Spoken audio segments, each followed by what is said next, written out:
Welcome to Bad Food Blog. We're going to test my Optigrill before we throw the thing out or we keep it, depending on if it works properly. Oh, my ears are never in line, nearly itchy.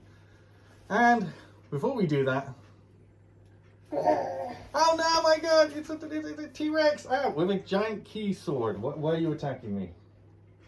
You want bacon, don't you? Yes. Okay, I gotta go and feed this T-Rex bacon. On with the video, I guess. Yeah. So here is the device in question. This is my Tefal Optigrill. Now, this was my favorite grilling machine. And if you've watched the history of the channel, or like nearly 900 videos, you'll know that I used to cook a lot of things on this and I really enjoyed it. And then after storing it one winter in a cupboard, it started doing some weird stuff.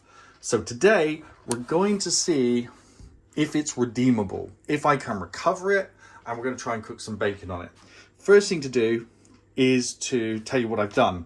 I've been with a screwdriver, and at the moment it's turned off at the thing, so I can open it up.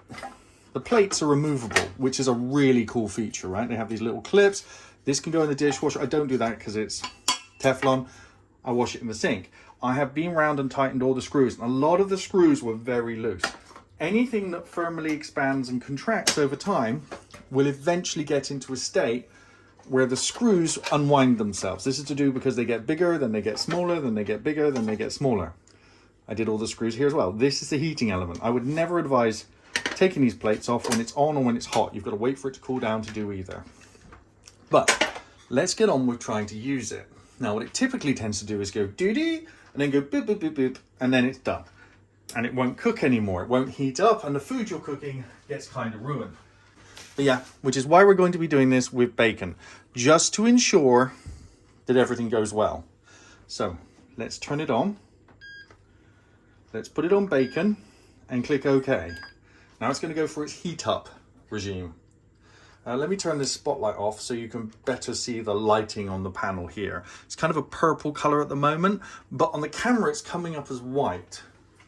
And the more I turn the lighting down, actually, the harder it is to see. So let's put the lighting back up.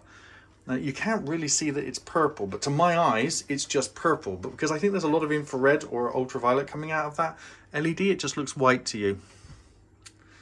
Shame, really. So this pink is the preheating stage, right? And it's going to do it and tell me to put the bacon in. Now, I'm going to put the bacon in, we're going to cook the bacon, we're going to see if it comes out good or not. The reason I'm filming all of this, and it's a little bit silly, is that this is where it goes wrong. It normally just goes boop, boop, and then it's done. And this thing is, after tightening all the screws, trying to clean it out as much as I can, if this thing doesn't cook this bacon, it's going in the bin.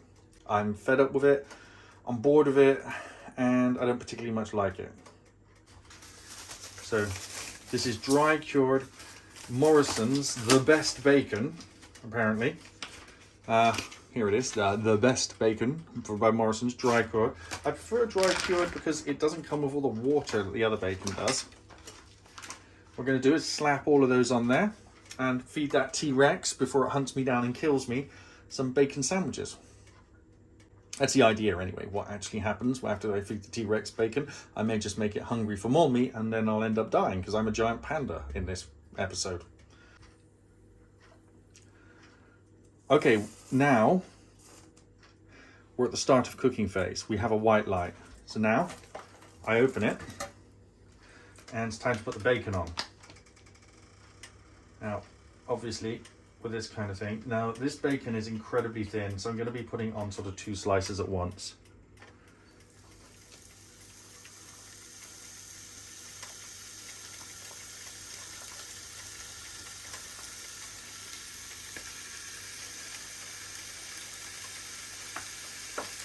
The wonderful sound of cooking bacon, eh? There's almost nothing like it. Oh, and already the smell.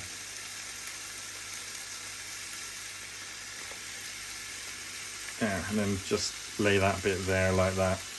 Doesn't really matter. It's all going in. Now let's close it down.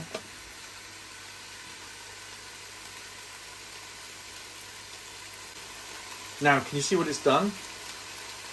It switched over to manual.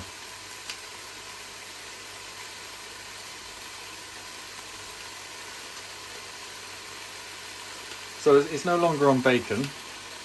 it's gone over to manual, and this has gone white, and I don't even know if it's still cooking. It appears to still be cooking the bacon, but yeah, this.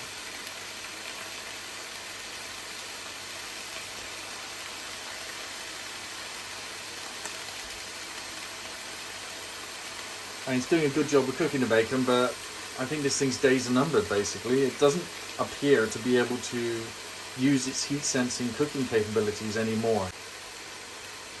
What's going on here? Let's turn it off, turn it on, put it back on bacon, click OK, and switch straight to manual. See?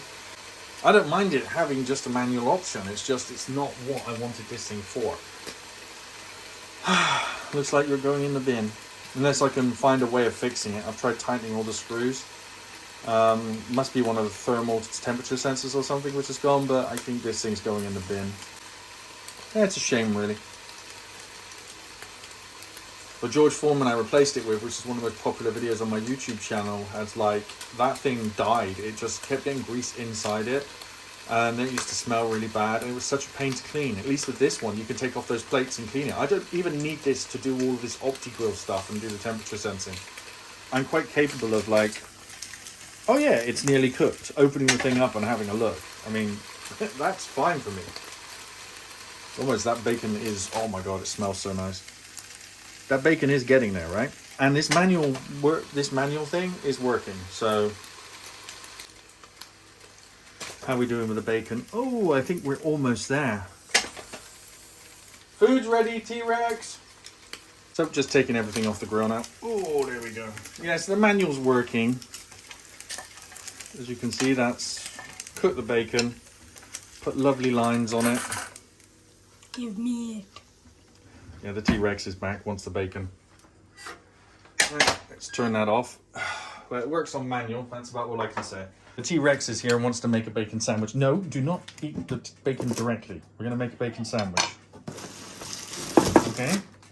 Okay. Here we are. Let's get some bread. Where's your head here? No questions about why my head is there.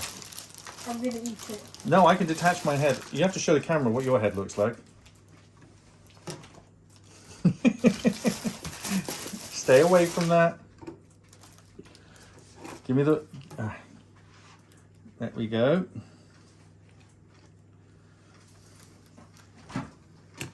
There's your bacon sandwich. Do you want to put some ketchup on yours?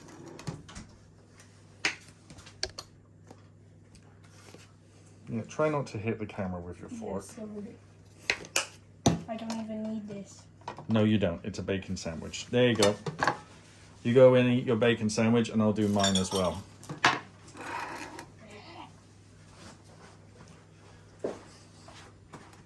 Nice and simple bacon sandwich. Bacon, bacon, ketchup, top, eat. Well, the Tefal's has definitely gone, but I'm going to keep it for cooking bacon just because it does such a good job, even though I don't think it'll do steak or anything else anymore. I might give it a go in the second part of this video with some frozen sausages for tea, and we'll see how that comes on. Well, yeah, just let me try some of this sandwich. Oh, let's see. Look at that. Perfection.